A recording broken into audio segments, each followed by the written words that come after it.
Le sport auto au Moyen-Orient se développe à vitesse grand V ces dernières années. On le voit que ce soit au niveau de l'augmentation du nombre de circuits, mais également au niveau du nombre des équipes battant pavillon, que ce soit des Émirats Arabes Unis ou d'autres pays du Moyen-Orient. Le sport auto a donc trouvé dans cette région du monde un nouveau terrain d'expression, en plus des traditionnels venus en Europe, en Asie et en Amérique.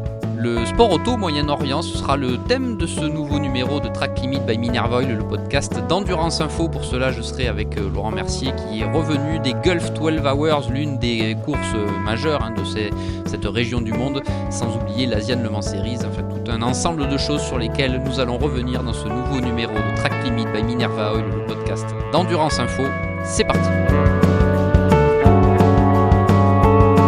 Laurent, le Moyen-Orient, sans dire qu'il s'éveille au sport automobile, puisque ça fait quelques années déjà que les compétitions empruntent les différents circuits, que ce soit la Formule 1 ou le championnat du monde d'endurance, mais on voit que la région grandit clairement dans le monde du sport automobile, puisque même certaines équipes battent pavillon, que ce soit des Émirats Arabes Unis notamment, on pense à Dragon Racing, on pense à QMMF, sur lesquels nous allons revenir dans ces prochaines minutes, dans ce numéro de notre podcast.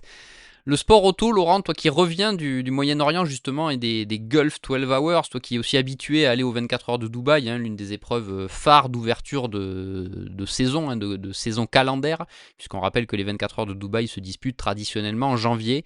On va commencer par là, Laurent. Globalement, toi qui arpentes les circuits depuis pas mal de temps, le sport auto au Moyen-Orient, c'est quand même quelque chose qui remonte déjà à pas mal d'années, mais qui a une courbe de progression bien plus importante depuis plus récemment. Ouais, salut Pierre. Moi, ça doit faire presque 20 ans maintenant que je vais principalement aux Émirats Arabes Unis. Ça se développe, mais comme le Moyen-Orient accueille de plus en plus de manifestations sportives aussi diverses et variées que le foot, que le vélo, que le tennis, il y a de plus en plus de compétitions sportives de haut niveau. On va pas se mentir, déjà parce qu'il y a les moyens financiers. C'est le cas pour toutes les compétitions sportives, hein, parce qu'on y va. Alors pour nous Européens, c'est assez pratique parce que peu de décalage horaire. Si tu prends le cas de Dubaï, c'est 3 heures, enfin, ou des Émirats Arabes Unis, c'est 6h40 de vol depuis l'Europe. Bon, c'est assez pratique, il fait beau, été comme hiver, enfin plus l'hiver quand même que l'été, parce que l'été fait quand même très chaud. Mais on a de plus en plus de championnats qui vont rouler là-bas l'hiver, hein. L'Asian Le Mans Series, ça en est un exemple. Les 12 heures d'Abu Dhabi, les 24 heures de Dubaï, qui ont un historique un peu plus ancien avec la région, bah, c'est des courses qui fonctionnent très bien chaque année. Et l'Asian Le Mans Series doit un peu sa venue aux Émirats Arabes Unis avec le Covid, hein, parce que c'était compliqué d'aller côté asiatique.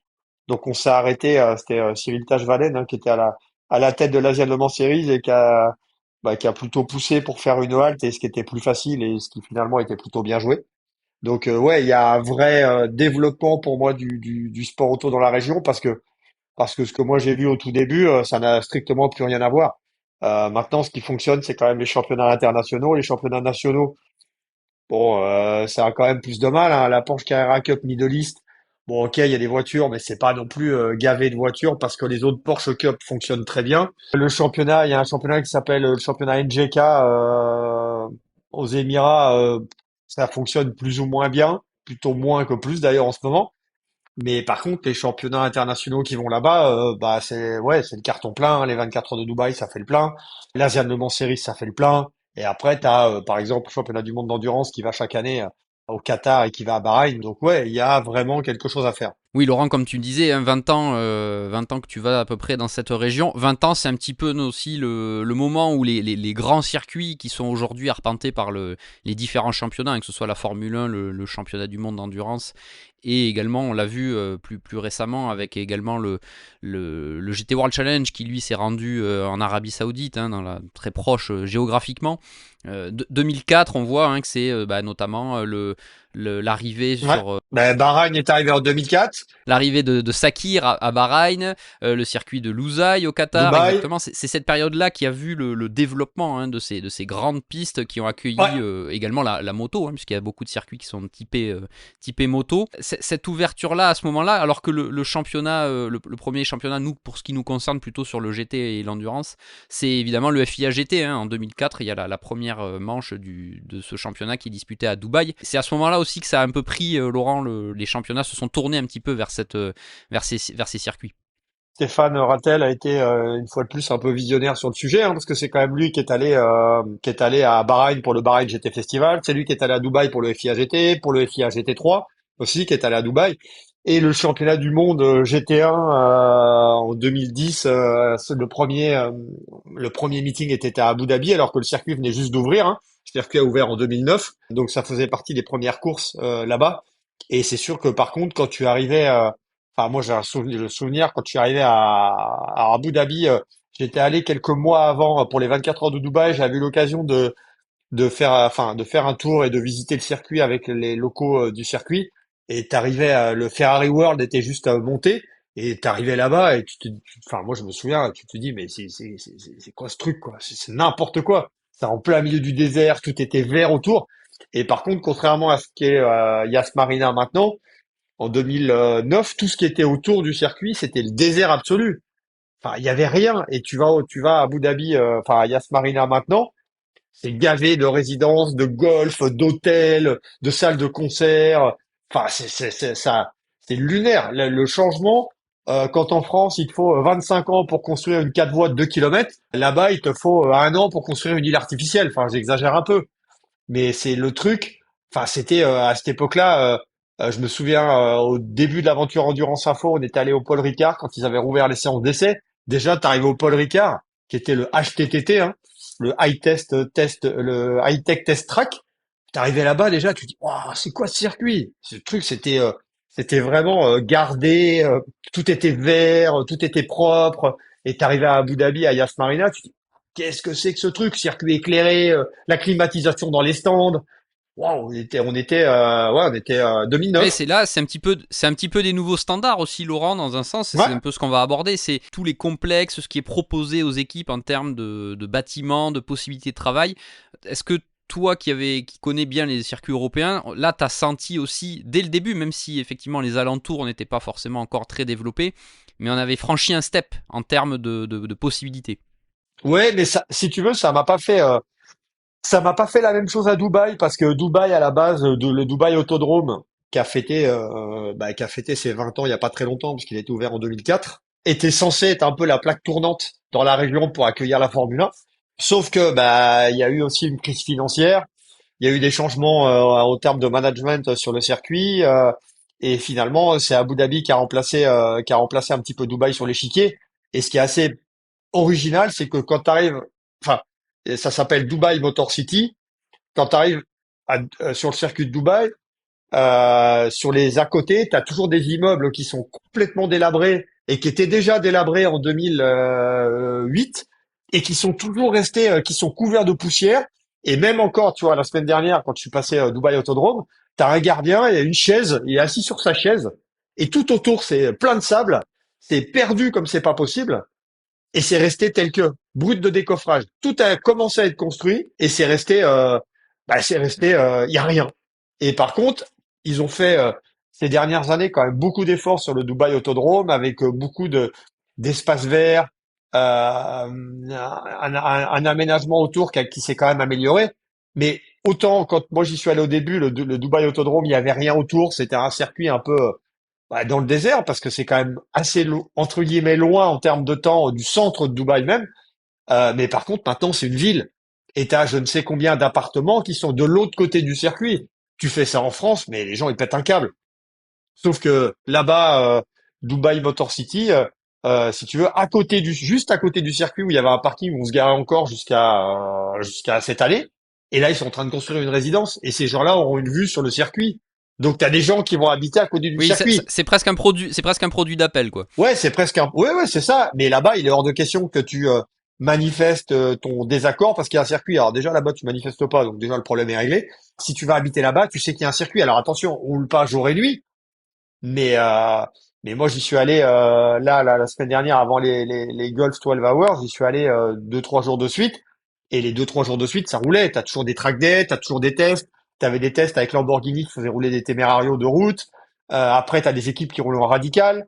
Après, t'as des équipes qui roulent en monoplace. Après, t'as des équipes qui faisaient des track days avec en préparation des Golf 12 Hours. Donc c'est quelque chose c'est un endroit où ça roule beaucoup. Et maintenant, enfin avant c'était le désert, et là c'est une vraie ville autour. Ça a changé, ouais, ça a un gros changement en 20 ans de temps. Ouais. Ça a vraiment évolué, mais le circuit en lui-même a pas vraiment évolué. C'est un circuit qui plaît à beaucoup de gens, à beaucoup de pilotes. Maintenant, bah, t'es quand même dans le désert, donc c'est quand même un circuit qui est assez sablonneux et c'est un peu dérangeant pour les voitures sur les courses d'endurance. Mais c'est quand même des stands qui sont assez old school par rapport à ce que tu peux connaître à Jeddah, à ce que tu peux connaître sur les circuits un petit peu plus modernes. Tu parlais, hein, Laurent, le Moyen-Orient utilise son soft power, hein, avec toutes les compétitions, que ce soit, on les a vues, hein, la récente et la dernière en date, Coupe du monde de football en 2022 avec plusieurs épreuves, hein. On sait que le Dakar se déroule en Arabie Saoudite. On sait qu'il y a beaucoup d'épreuves cyclistes également dans cette région. Cette ouverture au sport auto, la F1 l'a également poussé, hein, puisqu'on a vu qu'Abu Dhabi a accueilli le championnat. Maintenant, Losail au Qatar qui accueille également le championnat du monde d'endurance. Est-ce que aussi la F1 et cette aura qu'a le championnat dans une région où les moyens financiers peuvent être démesurés parfois, ça a également fait un petit peu appel d'air. Sur tous les circuits qu'on a cités là, t'en as quand même quatre qui accueillent la Formule 1. Bahreïn, Jeddah, le Qatar et Abu Dhabi. Donc 4 sur 6, t'as quoi? T'as Dubaï qui n'accueille pas la F1 et le Et le Koweït. Koweït. On a le Koweït Motor Town qui est l'un des circuits les plus récents parce qu'il a été inauguré je crois en 2019 où il y a eu à un moment une course 24 heures series, mais où ça s'est jamais vraiment développé sur les compétitions internationales. Et je pense que le prochain circuit dans la région qui accueillera la Formule 1 et peut-être le championnat du monde d'endurance, qui devrait être inauguré, je pense, aux alentours de 2028-2029, où là, c'est un truc avec un investissement, je crois que c'est 500 millions de dollars, enfin un truc complètement fou avec un parc d'attractions avec Six Flags, qui est un parc qu'on a l'habitude de voir aux États-Unis, qui est un parc à sensations, dans un endroit où il y a rien autour et tout va être construit autour de ce parc. Et ce sera un truc avec, je crois qu'il y aura 21 virages, un changement d'élévation, 3 zones DRS, enfin un investissement qui va être colossal. Et pour accueillir la Formule 1, parce que l'argent est là-bas.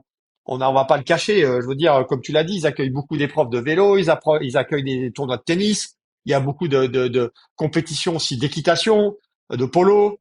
Donc le sport, tu vas là-bas et t'as toujours t'as toujours quelque chose à voir. Le foot aussi, tu vois, ils ont accueilli enfin ils payent énormément des joueurs ou des anciennes stars qui vont jouer en Arabie Saoudite. Donc oui, l'argent est là-bas. Maintenant, je sais pas, ce qu'on peut faire autrement, je pense pas, parce que eux ont l'argent et nous on l'a plus. Et ça devient plus contraignant en plus pour nous si on en revient au sport auto. Aujourd'hui, en termes de loi, pour organiser des compétitions sur circuit, il faut faire attention au bruit, faire attention aux horaires, faire attention aux journées. Là-bas, je dis pas qu'il faut faire attention à rien, c'est pas le cas. C'est quand même un petit peu plus ouvert. Et ils profitent aussi un peu, ils font un peu ce qu'on fait en Europe, c'est-à-dire que les circuits sont ouverts le soir pour faire du vélo, pour faire du running, faire de la marche. Et ça, tu peux te retrouver avec enfin ça m'est arrivé de le faire, notamment à Yas Marina, et tu peux te retrouver à faire du vélo et tu as plusieurs milliers de personnes le soir, le circuit est éclairé, et tu vas, soit tu loues un vélo, soit tu viens avec ton vélo, c'est gratuit, ou tu peux courir, ou tu peux marcher en famille. Et on axe vraiment, la région se sert aussi du sport pour, je sais pas si on peut dire pour s'acheter une image, mais pour promouvoir le sport. Là, ils viennent d'ouvrir une ligne enfin une piste de vélo entre Dubaï et Abu Dhabi. Donc c'est quand même plus de 100 kilomètres. Il y a toujours des choses qui sont faites. Ouais. Tu parlais aussi donc de l'Asian Le Mans Series qui a voilà, articulé son calendrier aujourd'hui principalement autour des Émirats du fait, tu le rappelais, de la pandémie de Covid. C'est aussi un des atouts, Laurent, de cet emplacement géographique dans le monde, c'est son accessibilité. On est un petit peu au carrefour de l'Asie, de l'Europe, avec pour les équipes européennes, hein, qui sont majoritaires quand même, bah, cette facilité d'accessibilité en bateau, hein, puisque on passe le canal de Suez et puis on arrive assez rapidement, quand il n'est pas bouché par un bateau en travers ou par d'autres. Ouais, ou Ou... même les outils avec les problèmes avec les outils et tout, donc ça peut décaler aussi. Hein. Mais sinon, c'est vrai que ça reste quand même accessible pour les équipes, c'est pas très loin et ça a forcément beaucoup joué également. Tu peux le confirmer dans le développement de ces circuits dans cet endroit géographique du monde. Ah oui, oui, oui, ça c'est clair que ça a joué. Alors maintenant, bon, la Vienne Le Mans depuis est revenue à Sepang en Malaisie et je pense va aussi s'ancrer, si tu veux, sur la région plus asiatique. Bon, maintenant, est-ce que c'est une bonne solution? Bah ça, je sais pas. Je pense que chacun a son idée sur la question. Moi, perso, j'aurais plus changé le nom et j'aurais plus appelé ça une Winter Le Mans Series parce que t'as quand même 90% d'équipes européennes qui vont rouler en Asian Le Mans, même si on voit quelques équipes chinoises. Et ça, je pense que le fait que SRO soit entré dans la boucle au niveau organisation avec il y a le GT World Challenge Asia et qu'on séduit les équipes asiatiques pour venir rouler. Mais maintenant, c'est sûr que d'aller rouler quand il fait chaud, tu peux faire une Winter Le Mans Series avec Dubaï, Abu Dhabi et un troisième circuit à Bahreïn, au Qatar, et c'est assez facile si tu veux pour Ouais, c'est transporter les très voitures proche. En dans la plus, une route. fois que t'es là-bas, c'est très Ouais, proche. ouais. Hein. T'as quand même ça réduit les coûts. Et puis comme tu as quand même beaucoup de gentleman drivers qui roulent, ça permet aussi des gentleman drivers même de venir en famille. Si tu vas à Dubaï, Abu Dhabi, bah c'est toujours sympa quand tu es au mois de décembre, au mois de janvier, de venir à Dubaï, Abu Dhabi, tu as quand même pas mal d'activités à faire autour.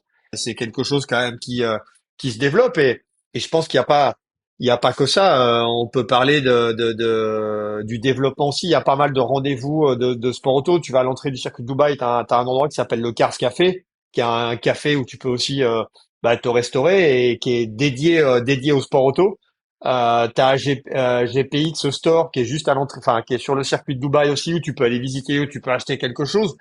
Euh, il y a d'autres endroits dans Dubaï aussi où tu as des voitures qui sont exposées, où tu peux manger. Donc la voiture est vraiment mise en avant, mais à côté de ça, c'est compliqué quand même de lancer des championnats. Tu vois, moi j'aurais pensé qu'il y avait la place pour un GT4 Middle East par exemple. Et finalement, tu te rends compte que quand tu discutes avec les uns et les autres, c'est pas si simple que ça parce que eux, les locaux, n'ont pas la même mentalité que nous. C'est-à-dire qu'ils sont capables de s'inscrire dans un championnat et le dimanche où tu dois aller rouler à 2 heures, ben, eux, ils n'ont pas de famille et finalement, ils te mettent en carafe là, la compétition de sport pour aller au repas de famille. Tu vois, on n'a pas la même mentalité ou la même assiduité, si tu veux, sur la longueur pour les meetings. Donc c'est pour ça que c'est difficile de lancer quelque chose. Maintenant, t'as quand même des entités qui ont fait pas mal pour le développement. Alors, je pense à GPX qui s'appelait d'abord Gulf Racing Middle East, qui était quand même en WEC en 2012, avec les deux Lola en LMP2.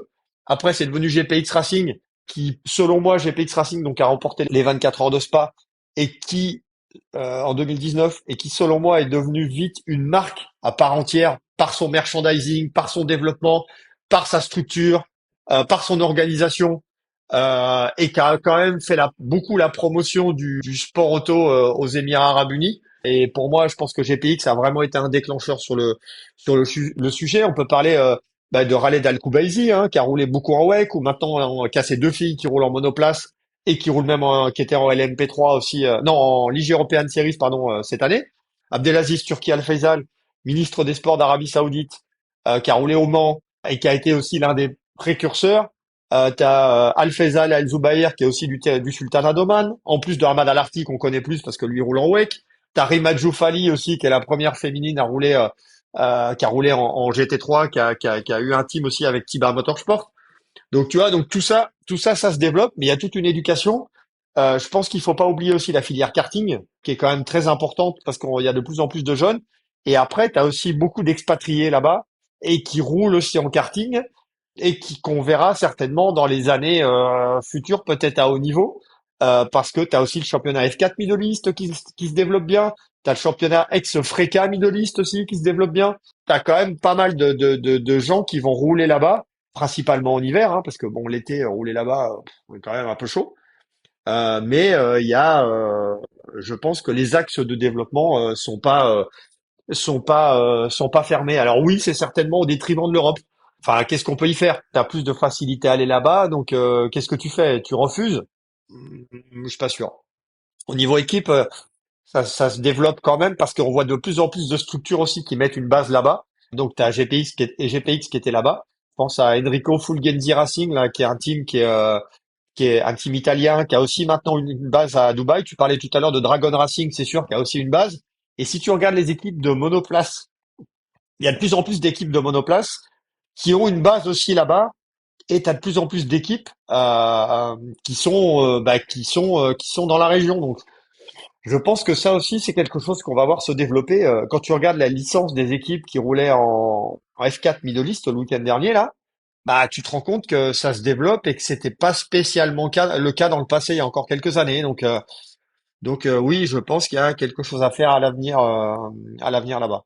On a vu Laurent récemment QMMF qui roule en Asian Le Mans Series avec Iron Lynx et qui est sur la liste des engagés pour le LMS. Est-ce que tu vois à très court terme une équipe récente arriver aux 24 heures du Mans? Bah après QMMF, oui, mais QMMF, faut quand même dire que QMMF en GT World Challenge c'était associé à Saint-Eloc, que là c'est associé à Gatespeed en Asian Le Mans, que ce sera associé à Iron Lynx en ELMS. Donc oui, c'est une bannière, mais maintenant c'est pas une équipe à part entière, c'est plus du branding. Mais bon, du branding, il y en a partout. Tu vois, si tu prends le cas de l'Asian Le Mans Series, t'as Ponos Racing qui fait rouler une LMP2, ouais, enfin c'est Yves Corset qui est derrière. Donc, mais je pense que oui, ça va forcément se développer, je pense, se développer à l'avenir, parce que il y a aussi un effet boule de neige et que quand tu te promènes dans les rues là-bas, il suffit déjà à Dubaï de voir les voitures de la police. Bah, avec rien qu'avec les voitures de la police, je pense que tu fais une grille GT. Enfin, tu vois, c'est assez incroyable les caisses que tu peux voir. Alors GT ou GT++, parce que si tu prends par exemple un Puro Sanguet, c'est pas une GT, mais quand tu vois les caisses de la police, quand tu vois que c'est des Bugatti, des Lamborghini, des Ferrari et tout, tu te dis bon, ouais, c'est pas mal. Et ça se développe aussi avec certains pilotes. Et là, on en revient à notre ami Ajit Kumar, qui habite en grande partie à Dubaï. Et il y a quand même une forte colonie indienne dans la région. Et je pense qu'on va encore le voir en début d'année aux 24 heures de Dubaï. Et Ajit Kumar, il fait déplacer les foules. Ça fait déplacer plus de monde que Valentino Rossi. Enfin, le truc, c'est juste lunaire. Donc tout ça fait que ça se développe un petit peu et peut-être qu'après, tu vois, Ajit Kumar a quand même beaucoup de plans aussi pour l'instant. Tu vois, Asian Le Mans, il parle de faire du P2, là il fait du P3, il parle même d'aller en hypercar en Asian Le Mans. Est-ce que la prochaine étape après, il y a des circuits aussi en Inde, il y a des circuits en Indonésie. Est-ce qu'on va pas écarter la zone, on va dire arabique, pour aller un petit peu plus loin? Je sais qu'Ajit Kumar, pour avoir assez fréquemment échangé avec lui, ce qui l'intéresse aussi, c'est d'emmener des courses en Inde, des courses internationales dans son pays. On sait que la F1 s'y est rendue à une époque. Voilà, et lui est un vecteur de par son aura, de par sa notoriété, pour essayer de monter quelque chose. Et je sais que c'est quelque chose sur lequel il travaille, d'emmener une série en Inde. Donc là, tu vas au-delà des Émirats Arabes Unis. Mais ouais, je pense que qu'on est amené à aller de plus en plus souvent là-bas, mais aujourd'hui, pas sur une saison complète. Laurent, on a vu donc que le Moyen-Orient devient une certaine plaque tournante du sport auto à haut niveau, hein, avec pas mal de séries qui se rendent désormais dans cette région du monde. Il y a également quelque chose que tu peux également détailler, c'est les affluences, un peu le fait que le sport auto attire de plus en plus. J'imagine qu'au tout début, ça devait être plus une curiosité qu'autre chose il y a 20 ans. Aujourd'hui, avec également hein, cette locomotive qui est la Formule 1, est-ce que tu as pu voir une évolution de cet attrait du sport auto dans la région? Ouais, parce qu'avant, enfin, on va pas se mentir, fut un temps où il y avait rien en termes de spectateurs, où c'était vraiment, on va dire, pauvre. Et je pense, enfin, je trouve que ces dernières années, ça s'est vraiment développé. On le voit encore le week-end dernier au Gulf 12 Hours, alors qui était une semaine après la finale de la F1. Alors, on va pas comparer la F1 avec les Gulf 12 Hours, c'est pas ça. Mais ne serait-ce que les infrastructures du circuit d'Yas Marina pour la F1, rien que l'année dernière, c'était aussi une semaine après la F1. On pouvait aller sur le circuit parce qu'il y avait des essais F2 et après des essais F4 Middle East. Et donc, moi, je suis allé me balader un peu sur le circuit en milieu de semaine. Et là, cette année, comparé à l'année dernière, le nombre d'infrastructures qui ont été montées pour la F1 autour du circuit, oh, c'est incroyable. Le samedi, donc une semaine après, tout n'était encore pas démonté. Et ils ont investi des structures partout. Partout, c'était possible. Et même l'année passée, c'était pas le cas. Et c'est là que tu comprends encore plus, mais ça, c'est pas une nouveauté, hein, rien à apprendre à personne, c'est qu'en sport auto, t'as la F1 et le reste. Et là, tu dis, waouh, tu le vois là au Gulf 12 Hours. Alors, les Gulf 12 Hours, c'est pas, oui, c'est pas la F1. Cette année, t'avais pas de grand nom, même si le plus grand nom, je pense, c'était le team principal de Williams F1 qui roulait sur une McLaren. Tu te dis, bon, ok, le gars est connu. Bon, est connu dans le monde de la F1. Bon, ok, très bien. Entre les deux courses, parce que les Gulf 12 Hours, pour ceux qui savent pas, c'est une course d'endurance qui est séparée en deux. Donc, tu as 8 heures, une pause de 2 heures et 4 heures. Et donc, à la pause de 2 heures, ils ouvrent la pit lane au public. Donc, bon, pour être honnête, j'ai pas vu énormément beaucoup de public sur la première partie de course. Et je sais plus avec qui je discutais dans la pit lane quand ils ont ouvert. Et là, j'ai vu des gens arriver. Et ils viennent d'où, eux? J'ai cru revivre ce que je vis, ou ce qu'on a, enfin, ce que toi aussi, d'ailleurs, t'as vécu en GT World Challenge avec Valentino Rossi, quand t'as une autograph session. Et là, il n'y avait pas d'autograph session, hein. Même si t'avais des équipes qui distribuaient des cartes, où tu pouvais faire signer aux pilotes et tout. Et là, tout le monde s'est dirigé vers le stand de Garage 59. Et il y a une queue qui s'est formée de gens qui l'attendaient, pour soit un selfie, soit un autographe, soit le prendre en photo. Et il a même été obligé de partir parce qu'il avait un débriefing, parce qu'il y avait quand même une deuxième partie de course, et parce que sinon, bah, on aurait été au départ de la deuxième partie, et il y avait du monde. Et moi, je me souviens être sur place. D'ailleurs, quand il y avait Valentino Rossi, il y a eu Loris Capirossi aussi qui a fait les Gulf 12 Hours.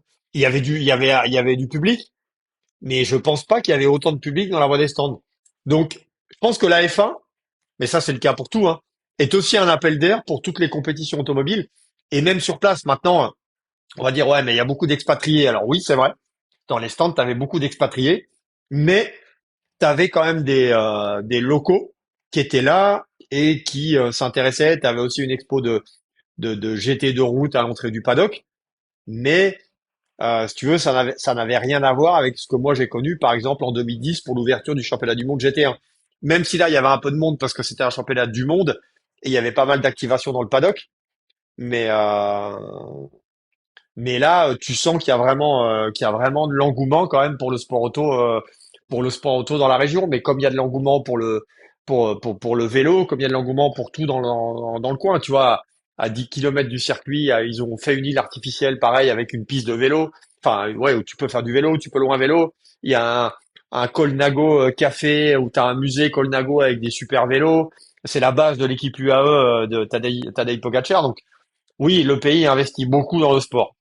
Ça, c'est sûr. On peut pas dire le contraire. J'ai oublié parce que de préciser quelque chose parce que je sais on nous fait souvent la remarque que ce sont des pays qui n'ont pas d'histoire avec le sport auto ou avec le sport en général. Maintenant, oui, c'est sûr. Maintenant, c'est des pays pour certains qui ont très peu d'antériorité, donc qui ont été créés il y a quand même pas si longtemps que ça avec le et où le sport s'est développé petit à petit. Donc oui, il n'y a pas d'histoire, ça c'est sûr. Après, on va pas se réjouir de tout quand on entend que Abu Dhabi, qui va accueillir les championnats du monde de vélo d'ici quelques temps, qu'on risque de faire des montées artificielles et tout. Bon là, je trouve qu'un peu on s'enflamme un peu, ou comme la Coupe du Monde du Qatar, où là, je pense qu'on s'est aussi un peu enflammé parce qu'on fait un peu tout et n'importe quoi. Faut pas non plus tomber dans l'excès parce que c'est sûr on a vu des structures sportives qui ont été montées pour un événement et qui finalement après, bah, je pense que ça fait un peu plouf. Bon, c'est pas le cas des circuits, hein, parce que les circuits sont quand même souvent empruntés. Attention à pas non plus tout délocaliser au Moyen-Orient quand même. Laurent, on a fait un petit peu le tour de ce développement du sport automobile au Moyen-Orient, que ce soit dans les Émirats Arabes Unis, en Arabie Saoudite ou dans les autres pays qui accueillent le sport automobile, que ce soit la F1, le championnat du monde d'endurance ou les courses GT pour ce qui nous concerne. Laurent, merci pour ce petit tour d'horizon. On espère que ce numéro un petit peu décalé de l'actualité vous aura plu. On vous encourage encore une fois à vous abonner sur nos différentes plateformes pour ne manquer aucun de nos podcasts. Et on vous laisse également le soin de vous abonner à Endurance Info. Il y aura pas mal de choses dans cette intersaison à venir sur le site. Laurent, merci pour ce numéro de Track Limit by Minerva Oil, le podcast d'Endurance Info. Et on se donne rapidement rendez-vous dans un prochain numéro. À bientôt!